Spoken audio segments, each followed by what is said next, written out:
ক্লাসে ডেমো দেখিয়েছি সেই লুকটাই আজকে তোমাদের সঙ্গে শেয়ার করব। সো হাই এভরিওয়ান, আমি makeup artist Subarna from Tufanganj. আজকে স্টুডেন্টকেই সাজাচ্ছি। ওকে সাজানো অনেক ধৈর্যের ব্যাপার, একটু টাইমও চুপচাপ থাকে না, সে কি চঞ্চল।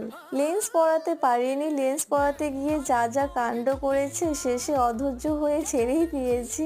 আজকের ক্লাসে স্টুডেন্টদের দেখাচ্ছিলাম আমরা কম অ্যামাউন্টের প্রোডাক্ট দিয়েও কি করে সুন্দর লুক ক্রিয়েট করতে পারি সেটাই। আর তোমাদের যা যা প্রবলেম, যা যা লাগে মেকআপ করতে, সমস্ত কিছু কিন্তু হাতে ধরে শেখানো হয়। কম অ্যামাউন্টে ভালো ভালো প্রোডাক্ট নলেজ তো থাকছেই, যাতে তোমাদের পরবর্তী সময়ে কাজ করতে প্রবলেম না হয়। আর আমরা কেমনভাবে রিয়েল ব্রাইডকে হেয়ার করতে পারি, সমস্ত কিছু কিন্তু এই ক্লাসে শেখানো হয়। আর হ্যাঁ, স্টুডেন্টদের প্র্যাকটিসের জন্য প্রোডাক্ট কিন্তু স্টুডিওর থেকেই দেওয়া হয়। তো তোমরা যারা যারা চাইছো আমার নেক্সট ব্যাচে জয়েন করতে, স্ক্রিনে দেওয়া নাম্বারে কল বা হোয়াটসঅ্যাপ